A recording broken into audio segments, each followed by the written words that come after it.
Welcome to the Bringing Hope Home podcast. We're Bryce and Colette Schaffer, pastors, teachers, and madly in love empty nesters. We invite you into our home as we candidly share faith-filled, practical ways to build a strong and lasting marriage. Hey there, welcome to another episode. We are Bryce and Colette Schaffer, and glad to be with you again this week. Yes, we're glad to have you, and we're ready to dive into another July episode of Bringing Hope Home. And this week we've been focusing on communication and what that means to our lives and to our families and especially to our spouses. And last time we were into how to communicate with God and listen to Him, because that's first and foremost. Are you hearing from Him and talking to Him about your life and your decisions that you must make? So make sure you go back and look at that episode from last week. And then the next two episodes, we're going to talk about negative patterns next week that we can kind of fall into as a marriage, gets into the daily doldrums and every year patterns. And then we're going to give you a special episode at the end of this month from our Marriage Builders course that we're excited to bring to you as one of our podcasts on conflict resolution. Yeah. So looking forward to all of this. And today, we're going to talk about frequency in communication. Frequency means a lot of different things. In science, it means wavelength. It means tone and pitch and some other things. Frequency means how often, usually, and when we're talking in our daily lives.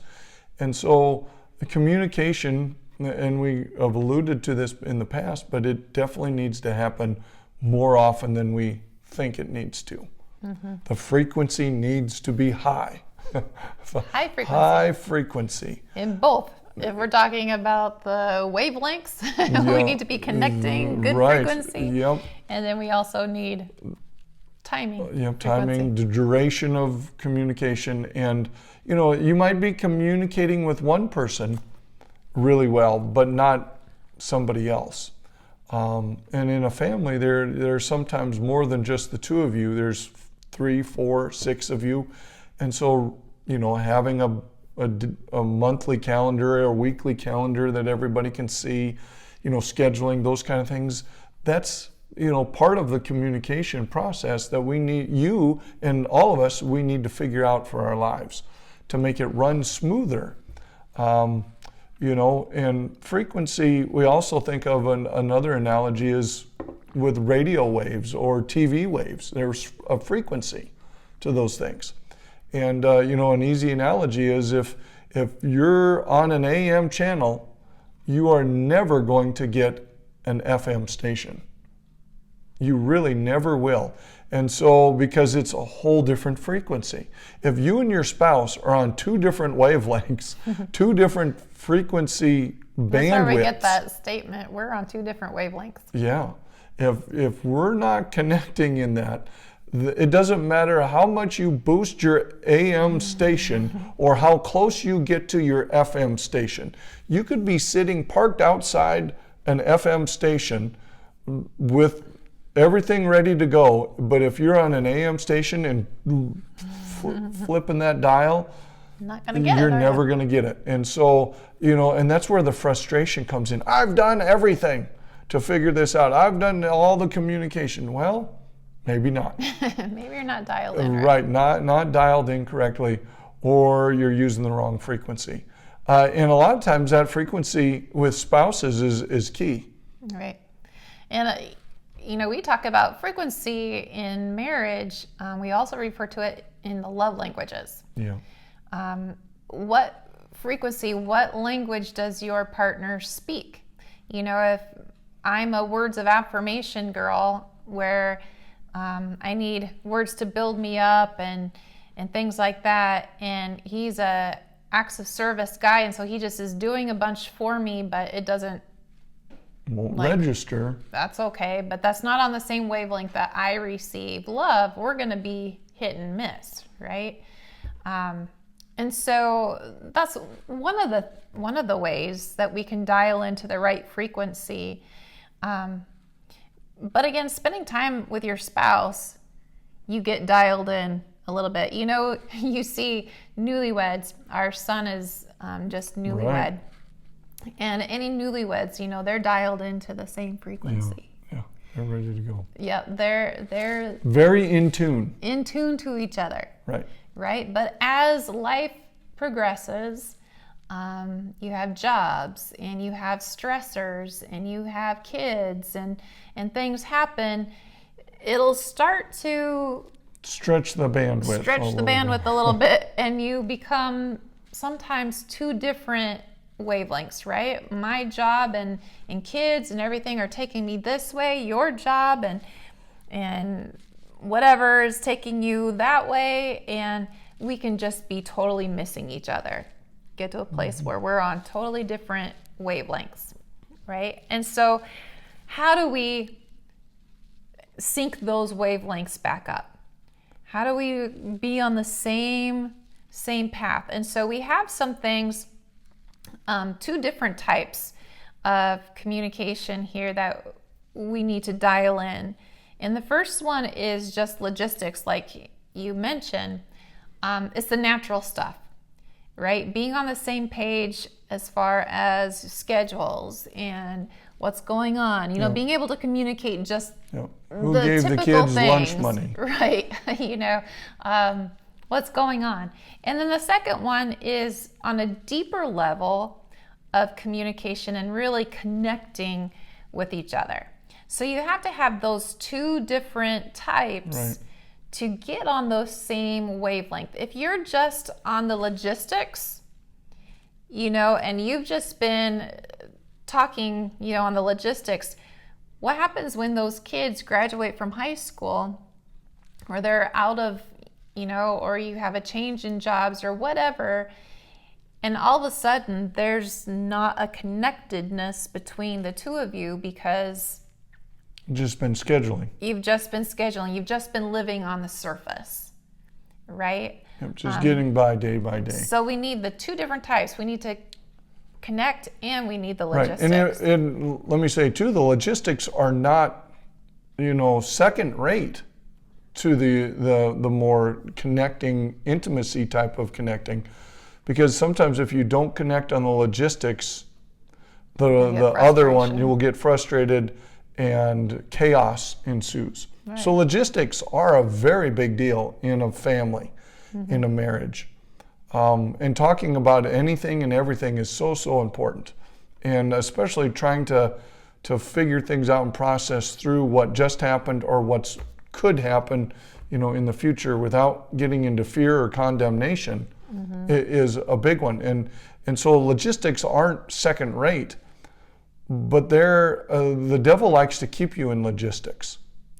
He really does. He wants to keep you in that state because, in the world itself, the way we move from day to day, hour to hour, doesn't really lend itself for connecting. Right. The other kind of connecting needs to, the logistics always have to happen. So the other part, you know, the deeper connecting has to come from making a margin, making room for those moments. And again, there might be a season, if you're just had a baby in your family, that's probably for the first couple of weeks at the very least going to be a hard time to find room for deeper connection and communication. You're so exhausted and getting used to a new schedule and new routines and a new life in your family. You know, so there's seasons. And then we're in the season. Sometimes we're just sitting there We're sitting. Don't have much logistics to talk about we've already anymore. Done. Our life is pretty simple now. Yeah. So that happens too. But I think if you leave room for those things, and I'll tell you, ladies, if you want your guy to talk to you a little bit, one of the best ways to do that is to do something with them. Guys are about doing. They really are. We're about, as we do, we talk. We're very uncomfortable just staring at each other and then pouring our hearts out or trying to get across this feeling or situation, it's usually in something that we talk really well. Yep. And so, whether it's going for a walk, whether it's, out here, it's riding a horse, and going for a horse ride, to even watching a movie. I know you don't talk during a movie, but usually that it was in an action to get there and an action to leave.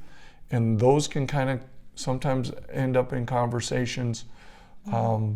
Reading a book, even that action together, or a podcast together, just something that's a doing. It doesn't have to be physically, but doing something helps. So we like to say we need to connect on those two things daily, weekly, and then yearly. We'll talk about that. But daily, the logistics we've talked about. This is the daily picking up who's getting the groceries, what are we having for dinner, the kids, and all of that stuff. We need those things. Connecting daily, that has to be scheduled as well sometimes. It should be scheduled. It should be scheduled. So dinner at the table. Do you have a meal around the table that you are sitting and not just scarfing food, but you're sitting there and connecting? Right. Maybe it's going for a long walk, right? And on that walk, like you said, doing something together. On that walk, voicing, what do you appreciate about each other? Having the conversations go deeper than the surface level conversations, and really, really connect. What's been going through your mind lately? What are you... Right. And, well, here's a good one with your teenagers or kids. You ask them about their school day. How was your day? Fine. Fine. That's all you're ever going to get. So you need to rephrase your question. What was the best thing that happened to you today? Yeah. What was the least favorite thing? I mean, you can come up with 5 or 6 different canned questions that isn't just how was your day. And even with your spouse, do that as well. If they're at work working on a program or some kind of project, how's that project going? You making headway? That's all it would take. And then guys, don't go into fix mode. If your wife tells you about something, goes into it, just listen, right? Listen. You don't need to fix. No. Just listen. Sure. Yeah. So, that's a daily thing. Figure that out. Even scheduling sex. I'm going to say that. Because our schedules are so busy, it's okay to schedule it. And the times that we're going to connect emotionally and physically, putting those on the calendar, because life gets busy. And if we don't have those things scheduled,